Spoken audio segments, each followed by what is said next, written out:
Well, we're in Corinthians. And it's been kind of fun. The TV deal's not paired, babe, for some reason. And we've started talking here, or Paul started talking here about, I'm not moving, so hang on a second. Paul started talking here about, okay, don't push anything. I'm not pushing anything.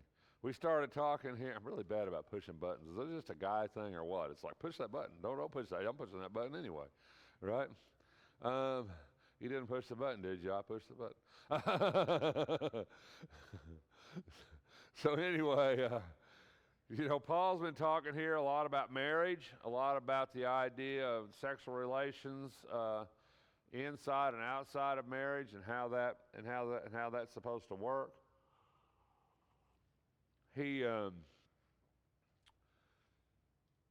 think he wants people to be. People in that age, I think, were kind of forced into marriage. It was, you really had to be married. And Paul was really against the normal on this. He was all right with them. If they said, unless you can't control your desires, or if you just think you really have to be, if you're all right being single, Paul said, stay that way. Don't worry about it. So Paul was good about, really was outside of the norm on this. But, he also wanted them to be married if they needed to be that way. And he was all right with that too. He was saying, whatever position you are in life, it's okay. If you're married, don't divorce. If if the unbeliever leaves, you're not bound. We talked about that last time. But if the unbeliever's willing to live with you, then don't divorce him, right? Stay with him. And we talked a little bit about this idea of being sanctified through the wife, the children being clean, basically, and that was kind of almost a Jewish thought. But Paul says here that even if you're married to an unbeliever and you have a child, that child's not unclean. That child's still holy to the Lord. But he kind of gives this scenario, because at that time, to become a Christian, it could really ostracize you from your family. People would divorce over that. People would leave over that, because if one was a Jew, one was a Christian, it was just almost irreconcilable. Religious division within marriage is a real problem, even today. I don't know that you've ever been involved in that in your life, but to be religiously divided in a family is really difficult on children.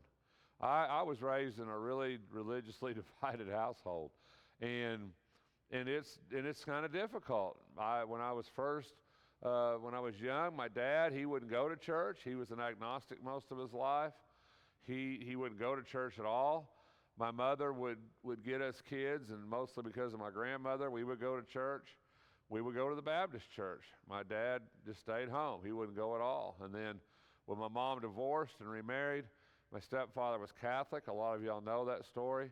He was Catholic. He tried really, really hard to put me in a Catholic school when they got married, which I really didn't want to do.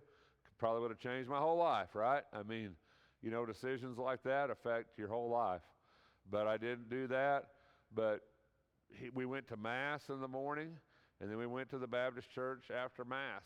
So I grew up kind of that split religion, split idea where they really didn't reconcile to one another, but they existed with each other. It was an existence. It was okay.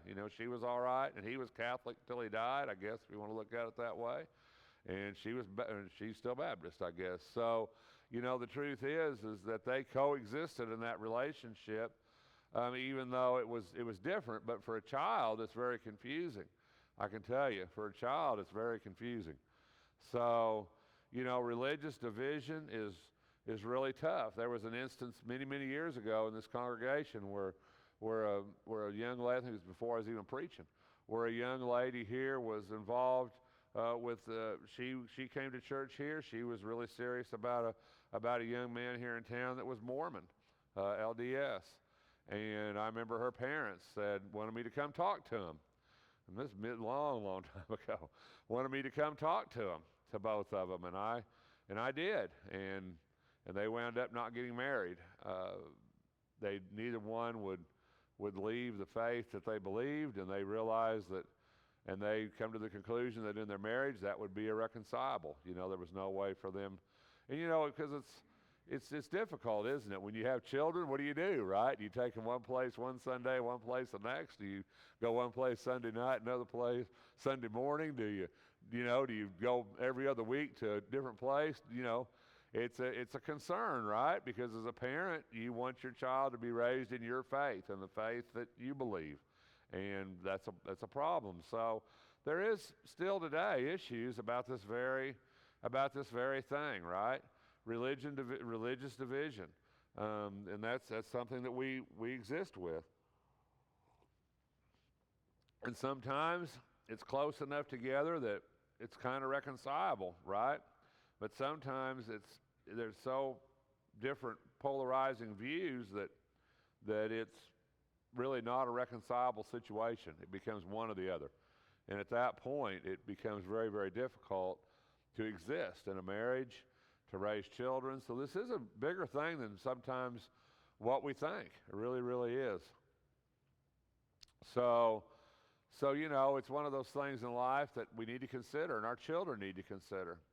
There's a lot of this in 1 Corinthians that even though some of this would be difficult, I don't think it would be difficult to teach. Maybe it would be uncomfortable to teach to our teenagers, but a lot of this is stuff that needs to be addressed with our young people. These are good topics, things our children are faced with: marriage, sex outside of marriage, homosexuality, sexual lasciviousness, if you want to call it that. A lot of stuff here that, as a young person, especially a person that's becoming an adult, that's looking at marriage, looking at relationships, these are things that we need to discuss with our kids and be honest with them and open with them, because I think these are things that matter later in life. Paul says here that even if circumcised or uncircumcised, don't become circumcised. It's kind of an interesting statement from Paul because, Timothy, he circumcised, right? So the Jews would accept him. And Titus, he refused to circumcise. So Paul kind of went through this in his life a little bit. Whether you're a slave or not important. Go to address this at the end of Galatians 3. And I'm kind of just bringing us up to speed. He said if you're remain in your situation as God called him to be. Virgins, if you don't marry, that's fine, right? If you're married, don't seek a divorce. If you are married, do not look for a wife. If you do not marry, you have not sinned. If a virgin marries, she has not sinned. But those who marry will face many troubles. And I want to spare you this. So Paul kind of throws that interjection in, right? He says the time is short. We talked about this. I really thought Jesus was coming again soon. You can look at it that way, or you can look at it in the way that our life is short, time is short, and we need to look towards God, not towards a lot of the things of this earth. And I think that's really what Paul is looking. Those who use the things of the world is not engrossed in them, for this world in its present form, Paul says, is passing away. And then now we're kind of just hoeing some new ground here. So a lot of stuff that he talked about here, and we talked about last Sunday morning. He says that an unmarried man is concerned about the Lord's affairs, how he can please the Lord. But if a married man is concerned about the affairs of this world and how he can please his wife. So, Catholics, they take a vow of celibacy, right? They don't want their priest to be married, and that's probably caused them a bit of problems over the years, right? The truth is that it doesn't matter, right?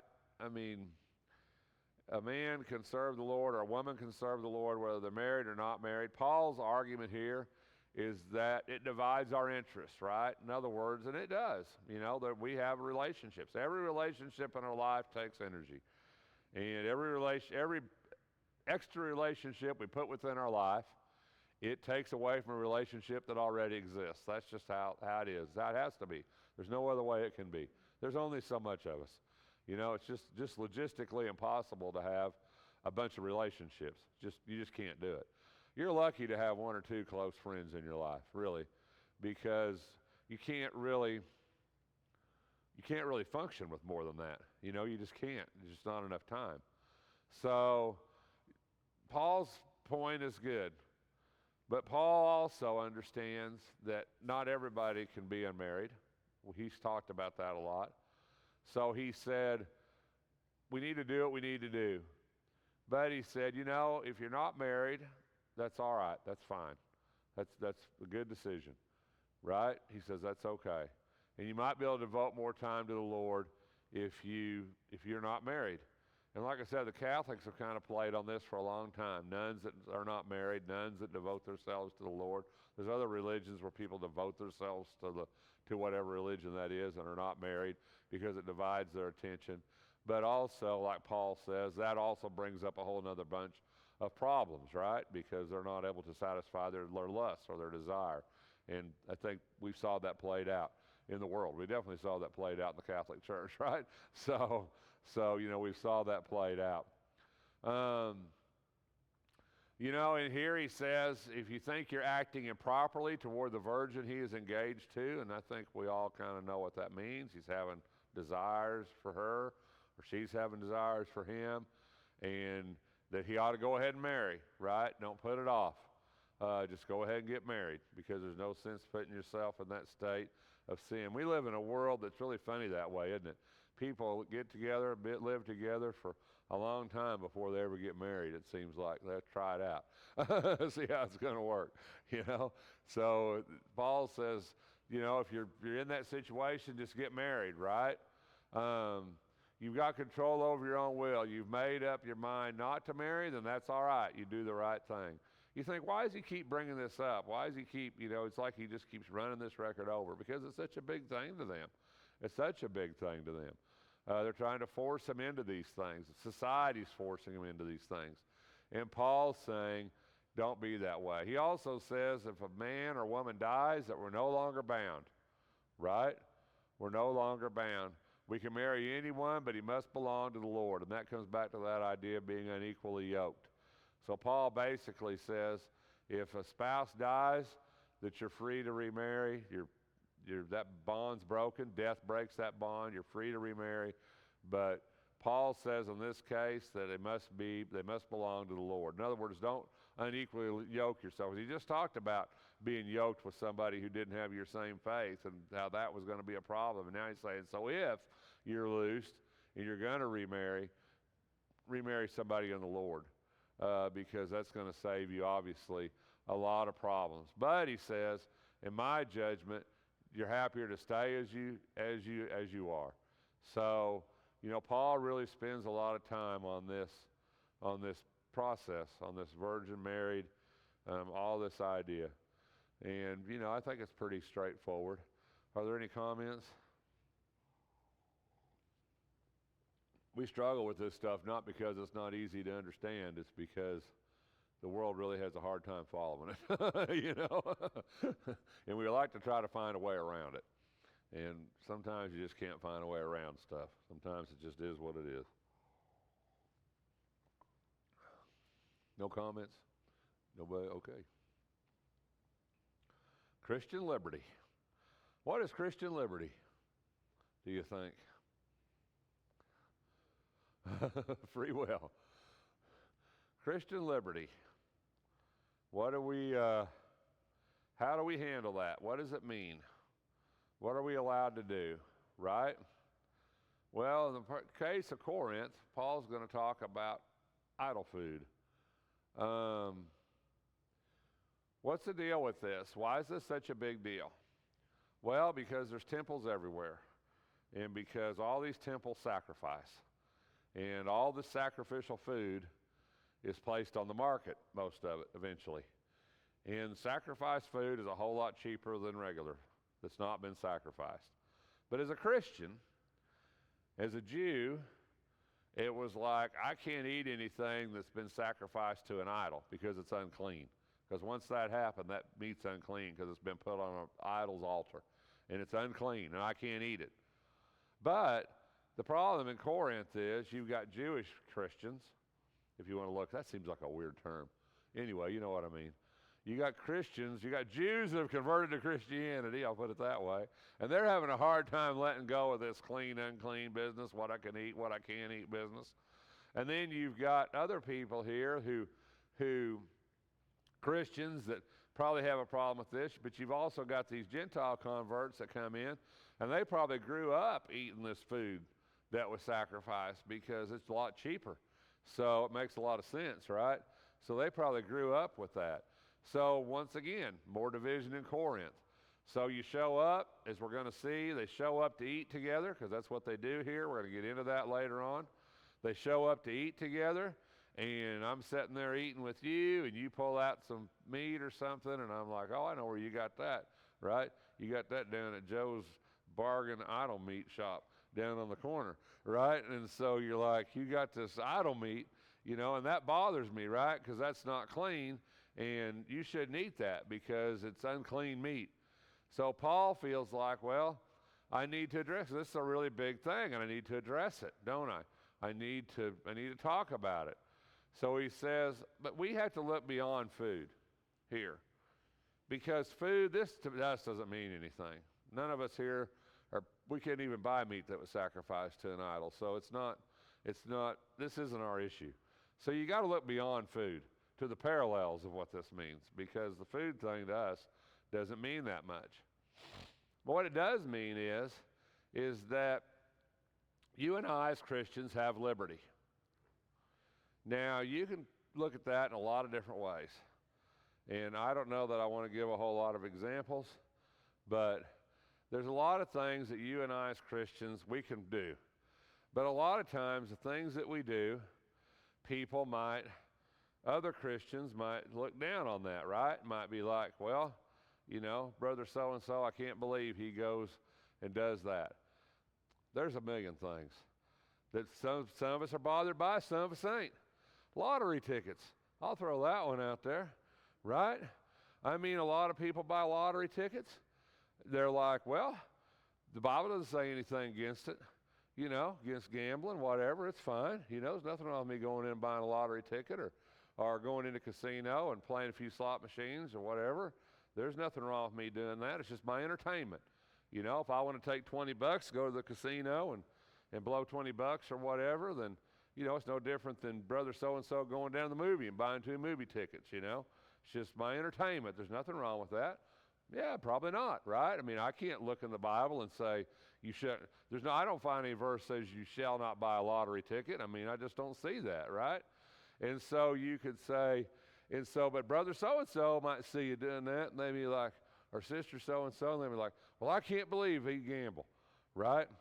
So, you know, that's a thing, could be a thing, right? That could be a thing, right? You know, we had a situation here many, many years ago in this church. I guess I can talk about it because I think everybody involved in this is dead. We had a situation many, many, many years ago where there was a couple in this congregation that owned a convenience store in town. Owned a convenience store, right? And they wanted to sell beer in their convenience store. Well, you know, as Christians, we have a lot of different views about alcohol, don't we? Some people say, shouldn't drink, should abstain. You know, other people say they drank in the Bible. Bible doesn't say anything about drinking, just says don't be a drunkard. Doesn't say anything else about that. So if I want to have a glass of wine with dinner, that's fine. I got no problem with that. But somebody might see you drinking a glass of wine with dinner, they might never come back to church again because they might say, well, that guy's a drunkard, right? So, you know, so they wanted to sell beer in the convenience store. Well, on one hand, you could say, well, anyway, it was a big deal. It was a big deal, you know. And I mean, there was arguments both ways, right? Every other convenience store in town sells beer. The Bible doesn't say anything about not selling beer. The Bible doesn't say anything about not taking alcohol. On the other hand, people would say, well, it's, you know, it's a bad, people are looking at you. It's a bad, you know, people are taking a bad example of you. On the other hand, they're saying, we just don't think we can stay in business if we don't have this revenue. It was very divisive, right? Christian liberty. What are we allowed to do? What are we not allowed to do? Where do we draw that line? Who draws the line, right? Those are all really, really big questions. So even though this is about food, it could be about a lot of other things. Does that make any sense? Things we do every day. It could be about a lot of other things, right? So, we have to, these are things we fight. These are things that can be very divisive in a congregation, can be very divisive with people. We had a deacon here many years ago that he was at the lake and he was drinking a beer, and somebody got really upset about that, and he wound up resigning as a deacon. So, this stuff can be very, very divisive in a congregation. I grew up hearing those sermons. Don't drink, don't dance, don't smoke, right? Smoking can be very offensive to some people, right? Why are you destroying your temple of God, right? Why, and some people would be like, well, the Bible doesn't say I can't smoke, right? Like I said, this list is endless. This list is endless. Anything from medical marijuana to casinos to taking a drink of alcohol to you name it. You name it. It's very divisive, right? So these things always affect us. Yeah.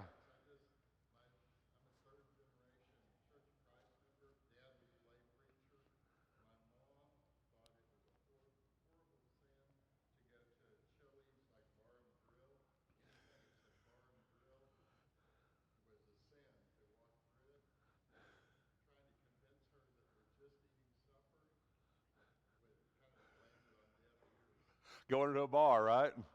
Yeah. It's a bar grill. Yeah. So like I said, I feel like we're better now. I feel like we're better than we used to be.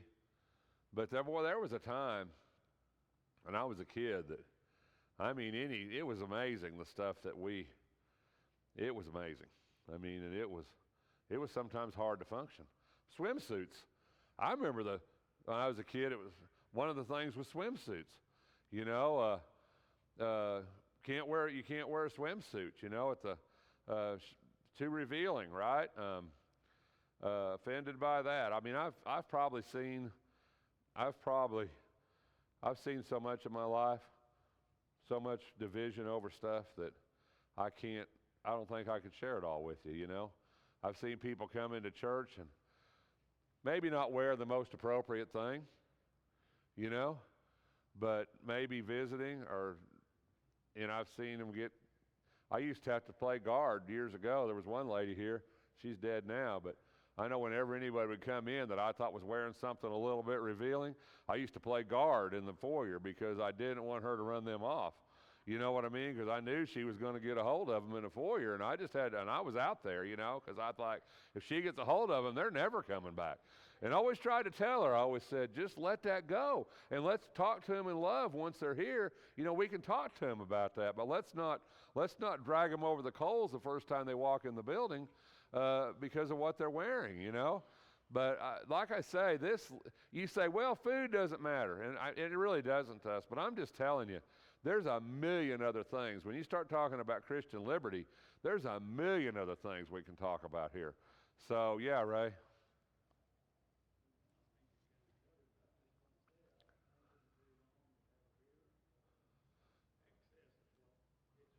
Yeah, but there's people argue that, you know.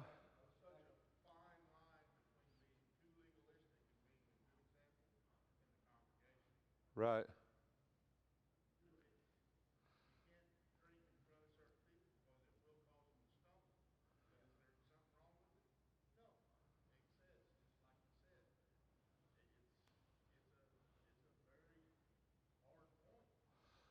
And, any of that stuff can be a problem for people. There's a reason that we say don't drink. There's a reason we say don't smoke. And it's fine, it's okay. There's nothing I can say about that I can say it's scripturally wrong. I can just say things like that can be addictive. And that's a reason that and it's something that is a concern, right? But on the other hand, a lot of people are addicted to pain pills too that a doctor prescribes. That can be addictive too. There's a lot of things in life.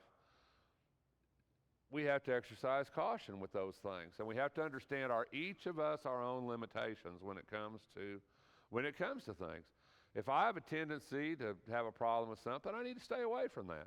If me doing something is going to cause a brother or sister to stumble, then I just don't need to do it, especially if I'm around them. I just don't.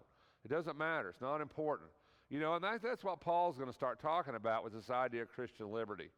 You know, I need to be a person who is not going to offend the people around me on things that I have a choice, right? That I have a choice. Am I right? So if I have a choice in something, I choose not to offend you, right? I mean, if me drinking Coca-Cola offends you because it's a carbonated beverage with artificial sweetener and you think I'm destroying my temple, then I can drink water. I mean, I'm just putting it that way, right? You know, it's okay. And maybe we can talk about it later. But the truth is that we have liberty. And that's what liberty means. Liberty means I have a choice. I have a decision. I can be this way or I can be that way. That's what liberty allows me to be this way. And that's what Paul's saying when he talks about this food. He says, the man who thinks he knows something does not yet know as he ought to know. Now that seems like a very confusing statement. But what Paul says here is when you start to judge somebody for something, you really need to understand that you might not know as much as you know. What that means is that, like I said, I've been in church my whole life, and I'm not trying to be critical. Well, maybe I am. But the truth is that I've sat in sermons, literally. I have listened to sermons from a guy that was preaching that was 200 pounds overweight, that was gasping for air, telling people, don't drink, don't smoke, because your body's a temple of God and you don't want to destroy your temple. You see what I'm saying? We have to be honest with ourselves. Honest. You know, I need to look at myself, how I am, you know, before I look at you, because there's so many things here that I can say, oh, well, that's wrong, or you're doing it wrong, and not looking at the things in my life that can affect me the same way. There's a lot of things that can take over our lives, people. A lot of things. No, it doesn't have to be a substance. It can be a sport. It can be whatever it is that can take over our lives. We have to be honest with ourselves and not look at somebody else and say, oh, well, look at you. Then I don't look at me and say, well, I could probably be a lot better person too. There's things in my life that kind of take over my life too. We have to just be really honest. Yeah.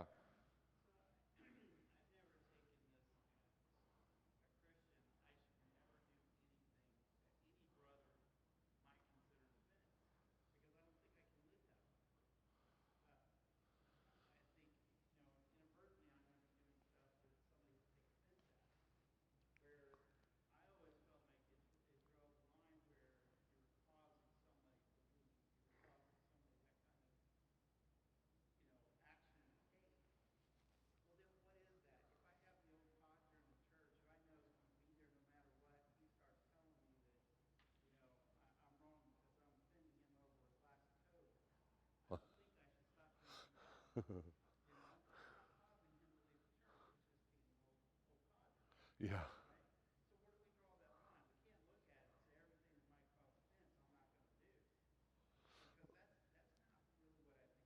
Well, I think you have to draw the line at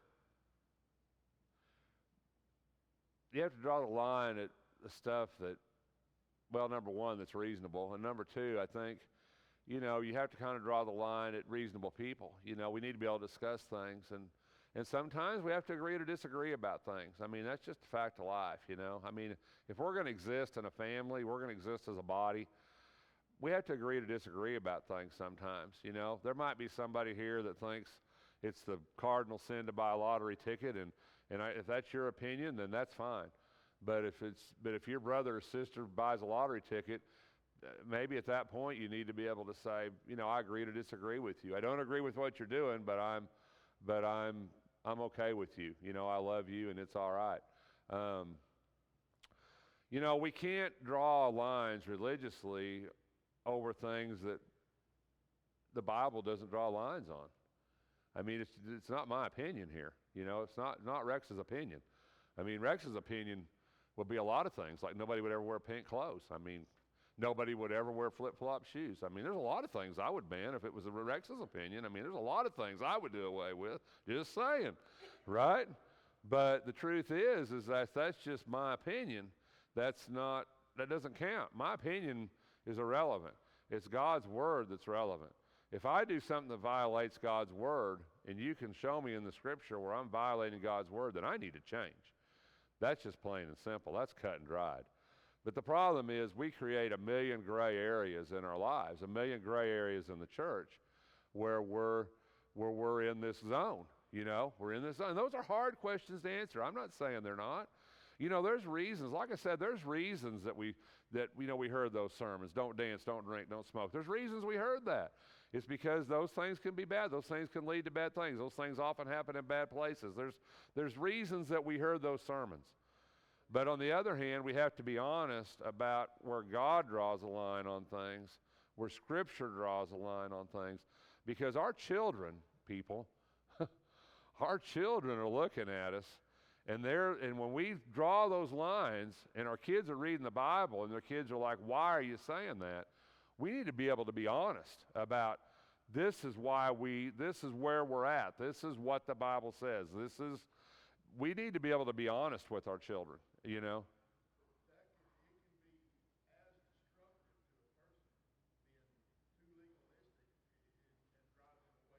Absolutely. How many times have our children get driven away because we're so strict, we're so stern, that they don't see any middle ground?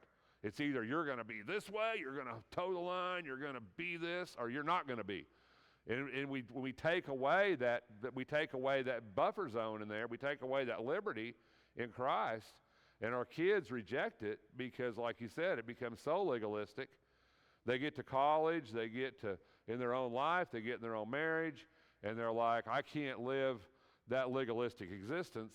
I can't be that legalistic, you know, so I'm just not going to go at all. You know, I'm just going to drop that away because I can't find a balance in my life between this legalistic approach and my life.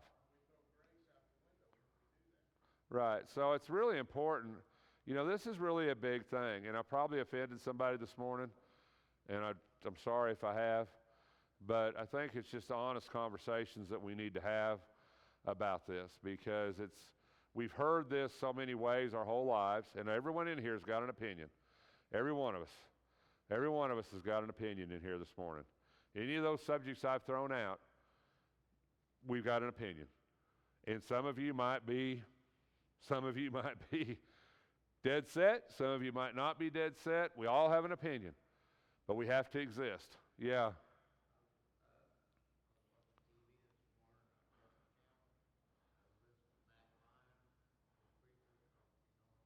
Yeah.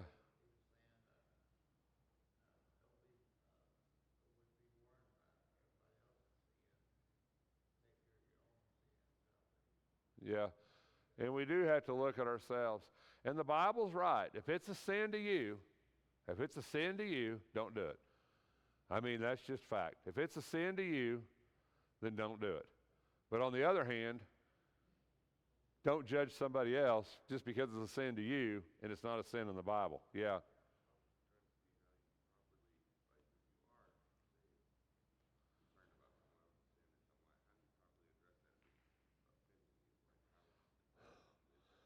Well, you just go to them and the first thing you tell them is you love them. And then you say, there's something going on in your life. There's something I'd like to talk to you about. Maybe you can explain it to me. That's how you approach it. You let them explain it. You never know what anybody's heart. You know, I had somebody accuse me of something just a few weeks ago. Drove me nuts. I know I didn't do it. I know I didn't. I know I didn't say it at a funeral. I know I didn't say it because I would never say what I was accused of saying. But they hit me up about it, and, you know, I just said, if I ever did that, I'm sorry. You know, I would never intend to offend anybody by what I said. I said, that's a problem with speaking in public. Sometimes what people hear is not your intent. But I said, you've known me for 25 years, and you know my heart, right? And you know that I would never intentionally harm you. I would never intentionally harm anybody. You know my heart. So if you think you heard that, or if I said that, I said you have to. You know who I am, right? And sometimes, I have to have a little grace too. I mean, I have to have a little grace too, right? I'm just a man like everybody else in here. I'm just a man, and I've been through some trials, and I've had people be disappointed in me. I have, but you got to remember, people, I'm no different than you. I'm not. I'm just a guy, and I have my failings and shortcomings, and I'm probably going to disappoint you at some point if we know each other long enough. But at the end of the day, you know my heart. You know I love you. You know that I would never intentionally harm you. We have to put some faith in each other, don't we? We have to give each other a little grace, don't we? I mean, I think we do.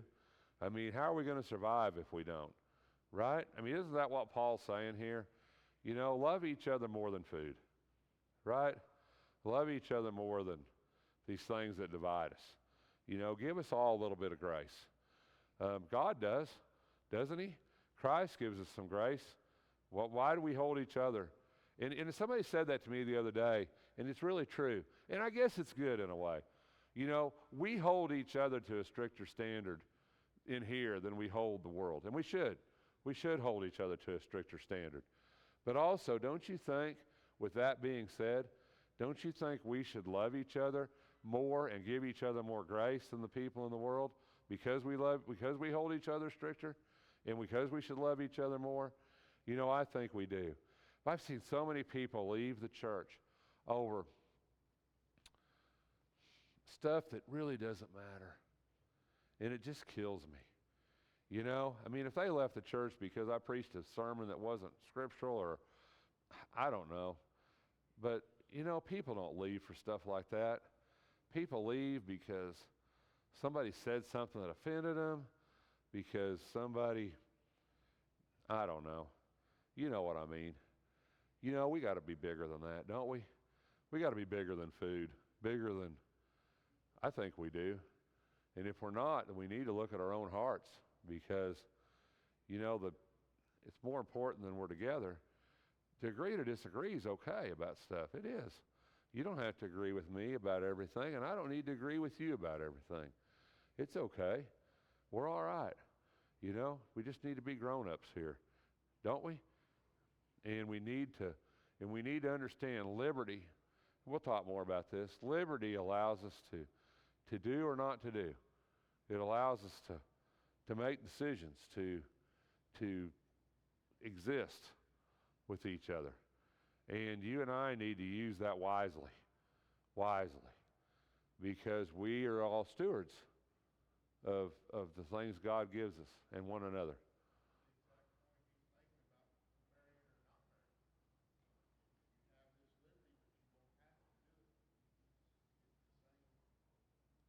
Right. Yeah.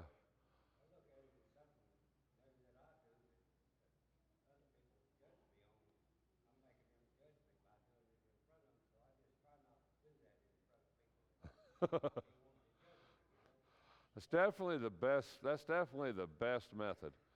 Is just don't. Stuff that is going to offend somebody or might offend somebody, unless it's something you have to do. The best method is don't do that in front of them. Just don't give them that. Just don't offend them. Don't make them uncomfortable. That's the best. That's the best. That's the most Christian-like way to be, right? I think. Teddy might not agree with me all the time.